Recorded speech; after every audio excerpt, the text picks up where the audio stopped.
इनसे व्यापार और उद्योग को बढ़ावा मिलेगा, लाखों लोगों का जीवन आसान होगा, उन्हें नए अवसर मिलेंगे। खड़गपुर मोरेग्राम एक्सप्रेसवे के पूरा होने से पश्चिम बंगाल के अनेक हिस्सों में आर्थिक गतिविधियां तेज होगी। दुबराजपुर बाईपास, कंसावती, शिलावती नदियों पर बनने वाले बड़े पुल और इनसे भी कनेक्टिविटी बेहतर होगी। मैं इन परियोजनाओं के लिए पश्चिम बंगाल समेत पूरी पूर्वी भारत के लोगों को बहुत बहुत बधाई देता हूं। साथियों, आज देश में रेलवे को आधुनिक बनाने का तेज अभियान चल रहा है। हमारा ये संकल्प है कि पश्चिम बंगाल इस अभियान में पीछे न रहे। इसलिए केंद्र सरकार पश्चिम बंगाल के रेलवे इंफ्रास्ट्रक्चर का भी तेज विस्तार करने के लिए प्रयास कर रही है। आज कलाईकुंडा और कानीमोहली सेक्शन में ऑटोमेटिक ब्लॉक सिग्नलिंग प्रणाली को भी राष्ट्र को समर्पित किया गया है। इनसे व्यस्त रेल मार्ग की क्षमता बढ़ेगी, यात्रा सुरक्षित होगी, साथ ही यात्रियों के लिए स्पीड और सुविधा भी बढ़ेगी। साथियों, आज कामाख्या गुड़ी, अनारा, तुमलुक, हल्दिया, बराभूम और सिवड़ी, इन 6 स्टेशनों का अमृत स्टेशन के तौर पर उद्घाटन हुआ है। हमारे बंगाल की महान संस्कृति की झलक अब इन स्टेशनों पर और भी निखर कर आ रही है।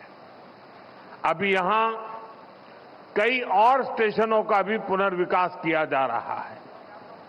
पुरुलिया और आनंद विहार टर्मिनल के बीच नई एक्सप्रेस ट्रेन सेवा को भी हरी झंडी दिखाई गई है।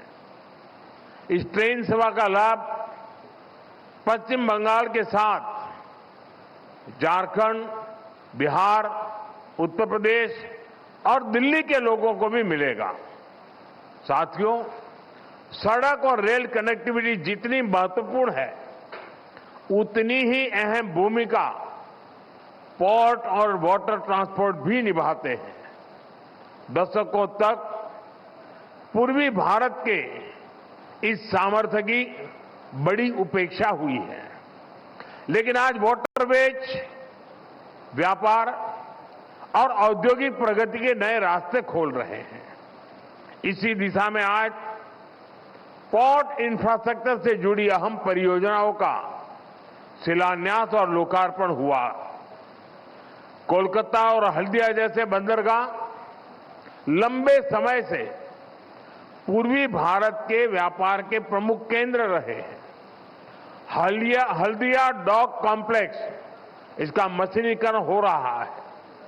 इससे कार्गो ऑपरेशन और तेज होगा, बंदरगाह की क्षमता बढ़ेगी और व्यापार के लिए नई सुविधाएं तैयार होगी। कोलकाता डॉक सिस्टम में बास्कुल ब्रिज का रिनोवेशन भी किया जा रहा है। खिदिरपुर डॉक में कार्गो हैंडलिंग क्षमता बढ़ाने पर भी हमारा जोर है। इन सभी परियोजनाओं से पूर्वी भारत का लॉजिस्टिक सिस्टम और मजबूत होगा। साथियों, सड़क, रेल और पोर्ट से जुड़ी नई नई परियोजनाएं ये पश्चिम बंगाल के आधुनिक भविष्य के लिए नया रास्ता खोल रही है। इसका फायदा किसान, व्यापारी, उद्यमी, स्टूडेंट, हर किसी को मिलेगा।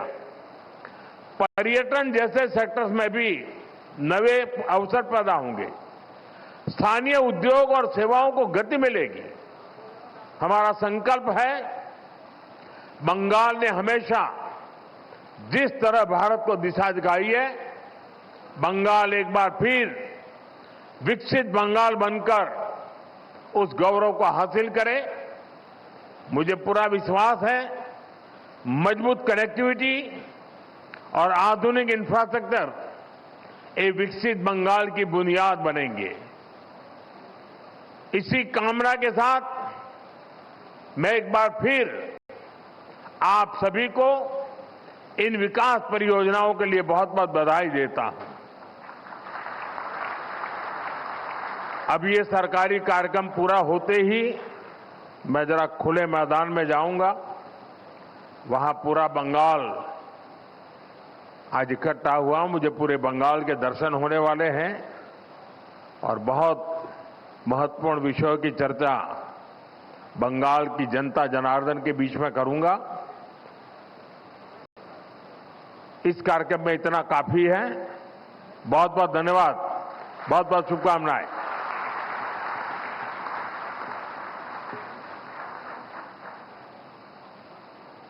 Right, so Prime Minister Narendra Modi was speaking in Kolkata. Those are the live visuals that we are getting for you at this point in time. He is in Kolkata. He's inaugurating and laying the foundation stone for multiple development projects worth around 18,680 crore rupees.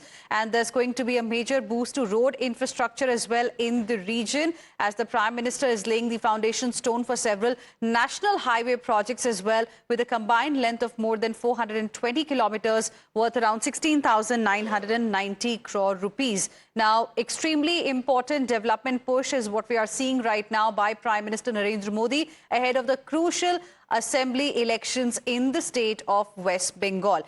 And